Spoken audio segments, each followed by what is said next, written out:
Seca extrema avança em ao menos 15 estados, impacta na agricultura, fornecimento de energia e na navegação. E você vai ver ainda. Número de focos de incêndio no estado paulista diminuem, mas 10 cidades ainda enfrentam queimadas. Polícia Federal abre inquérito para investigar mais de 50 incêndios florestais com suspeita de ação criminosa. E ainda, Paralimpíadas de Paris chega aos últimos dias com expectativa de novas medalhas para o Brasil. Essas e outras notícias você confere a partir de agora. Olá, bom dia para você. Seja muito bem-vindo ao Redação Hit, edição manhã. Agora são 11 horas e 36 minutos e nós chegamos ao vivo para te manter muito bem informado com as principais notícias dessa sexta-feira, 6 de setembro. E desde junho, a seca avança em ao menos 15 estados e já tem impactado na agricultura, no fornecimento de energia e na navegação. Os rios amazônicos secaram com níveis piores que os recordes do ano passado. Entre junho e julho, a seca se intensificou em todas as regiões do país, com registros de seca extrema em estados da região norte. Os dados do monitor de secas da Agência Nacional de Águas mostram que todas as regiões já tinham registro de seca e que em 15 estados. O fenômeno ficou mais severo de um mês para o outro. O cenário já dificultava a navegação, o fornecimento de energia elétrica e a produção de alimentos. Segundo os dados da agência, a seca avançou no Acre, Amazonas, Bahia, Espírito Santo, Goiás, Mato Grosso do Sul, Minas Gerais, Pará, Paraná, Piauí, Rio de Janeiro, Rondônia, São Paulo e Tocantins. Em 5 unidades da federação, se estabilizou Amapá, Ceará, Distrito Federal, Maranhão e Pernambuco. Somente 2 estados seguiram livres de seca em julho, Rio Grande do Sul e Santa Catarina. Entre os estados, o Amazonas teve a maior área atingida pela seca, em julho, seguido por Pará, Mato Grosso, Minas Gerais e Bahia. Os principais rios amazônicos estão, sem exceção, com níveis abaixo dos registrados no mesmo período do ano passado, quando já tiveram recordes negativos. A seca dos rios, como no Rio Purus, é evidente a piora. Neste ano, o nível já era quase 5 metros menor que na mesma data em 2023. O Centro Nacional de Monitoramento e Alertas de Desastres Naturais acrescentaram que a situação de seca na região norte do país é particularmente crítica, com uma persistência que já dura mais de 12 meses e, em algumas áreas, 24 meses. No estado de São Paulo, os focos de incêndio diminuíram, mas algumas cidades ainda registraram queimadas na noite de ontem. Segundo dados do Instituto Nacional de Pesquisas Espaciais, só nos primeiros 4 dias deste mês, houve um aumento de 63% no número de focos ativos, em relação ao total de focos de incêndio registrados em todo o mês de setembro do ano passado. Mairiporã, Bom Jesus dos Perdões, Piracicaba, Valinhos, 2 Córregos, Pompeia, Pedregulho, Braúna, Ilha Solteira e São Simão são as cidades que ainda registram queimadas. O governo de São Paulo mantém ainda o gabinete de crise e monitora a situação. Ao todo, 48 municípios seguem em alerta máximo para queimadas. O Centro de Gerenciamento de Emergências da Defesa Civil estendeu até esta sexta-feira o alerta de risco elevado para incêndios para as regiões norte, noroeste e oeste do estado.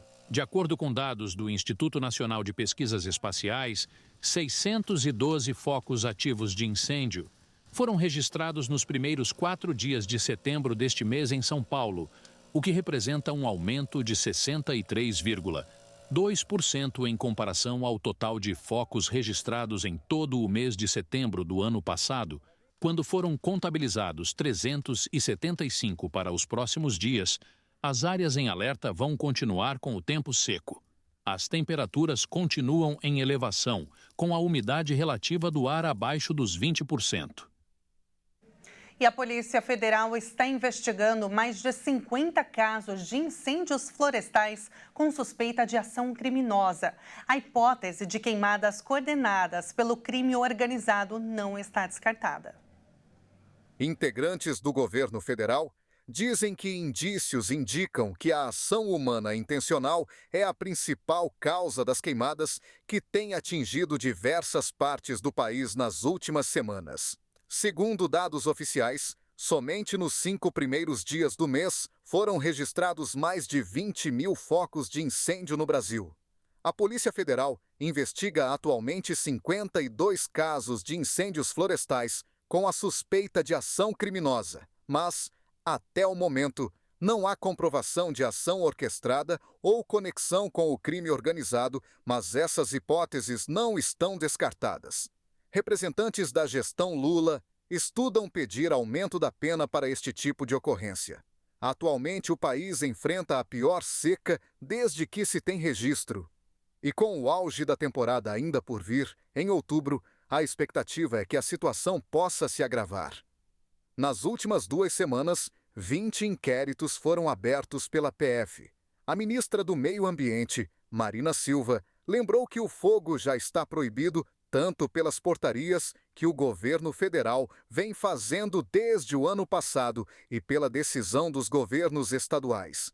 E qualquer atividade que use o fogo e gere um incêndio, seja ela intencional ou não, pode ser considerada crime. As condições meteorológicas de seca, extrema e ventos fortes fazem com que pequenos focos de calor se alastrem facilmente. A Polícia Civil de São Paulo já prendeu 12 pessoas por possível conexão com a série de incêndios no estado. Investigadores e especialistas da área ambiental dizem que o fato dos focos de calor começarem em um intervalo de horas, mas espalhados por diversos pontos do estado de São Paulo, reforça a tese de crime.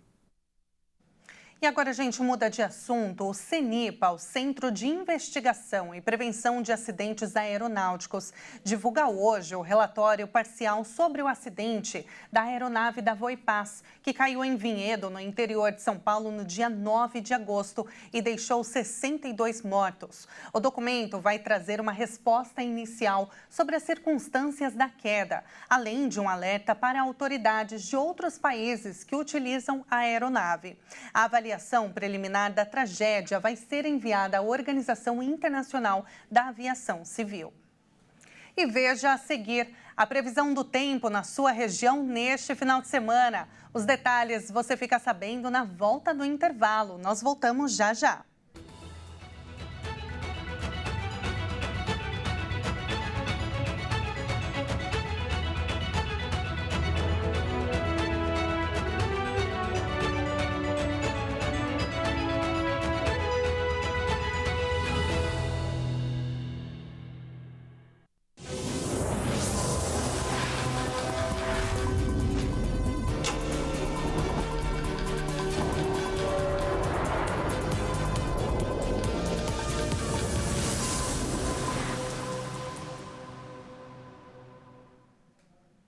E agora, pelo horário de Brasília, 11 horas e 46 minutos.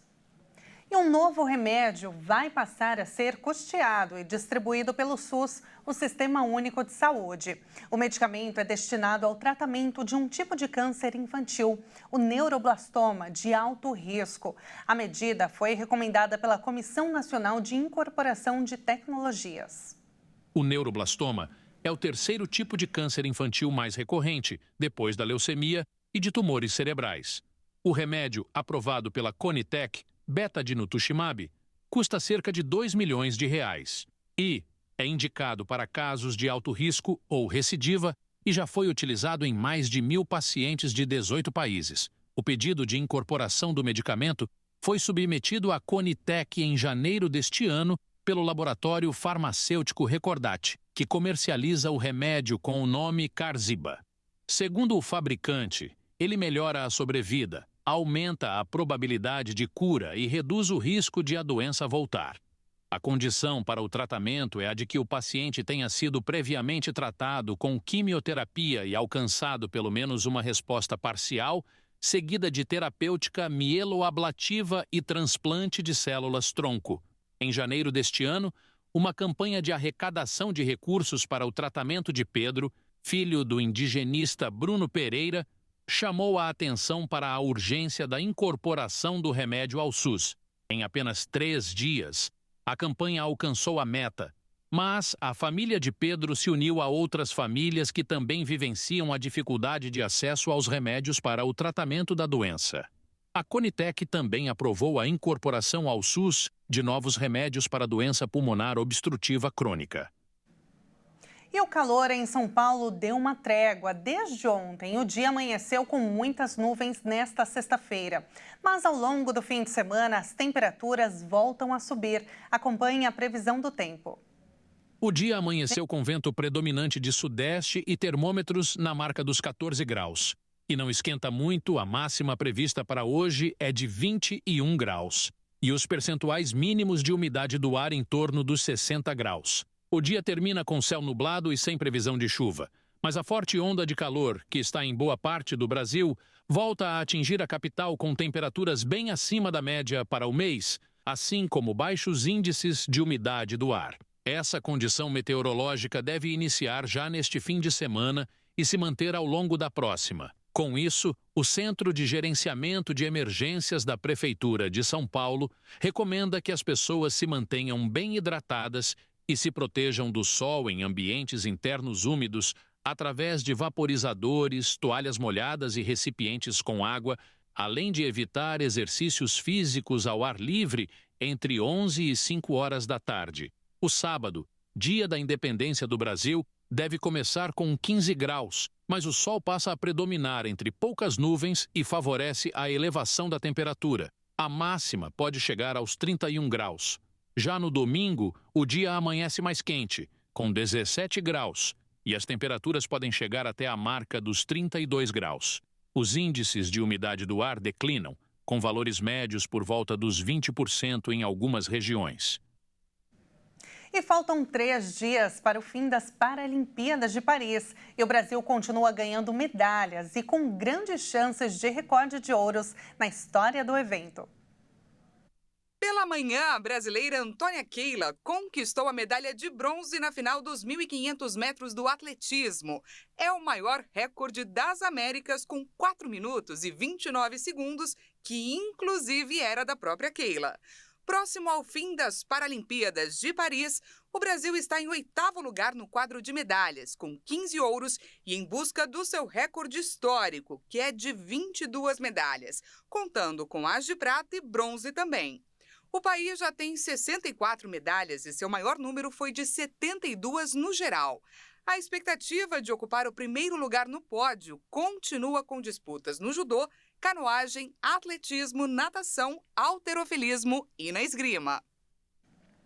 E no Redação Hit de hoje, nós vamos conhecer a cidade Fort Lauderdale, na Flórida. Vem comigo. Conhecida pelas praias com lindas palmeiras, o clima quente com a presença permanente do sol é o grande atrativo para atividades ao ar livre.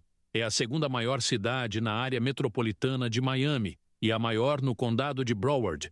Fort Lauderdale é pequena e não tem muitas atrações turísticas além das praias. Apesar disso, passear à beira dos canais pela Riverwalk, fazer um passeio de barco e apreciar os frutos do mar, que são o carro-chefe da gastronomia, valem a vista. Linda demais, né? E é claro que antes de encerrarmos esta edição de sexta, nós vamos agora com uma câmera ao vivo da praia da cidade de Fort Lauderdale. Eu falei errado na hora de chamar a reportagem, mas tudo bem, já corrigi. Saindo do Brasil, dos estúdios Hit em São Paulo, vamos para a Flórida, nos Estados Unidos. E no fuso horário, lá são 10 horas da manhã, 10h51, e os termômetros marcam 28 graus, um baita calor, né? E na imagem, a praia ensolarada, areia branquinha, mar turquesa, Muitas palmeiras na beira da calçada. Isso chama muito a atenção dos turistas, viu? A orla de Fort Lauderdale é considerada uma das mais bonitas da Flórida e lá você encontra muitos restaurantes para todos os gostos. A cidade fica a 40 minutos de carro do centro de Miami. É uma ótima opção para quem quer fugir do agito da cidade. E com estas imagens encerramos esta edição. Muito obrigada pela sua companhia, um excelente fim de semana para você. Tchau, tchau.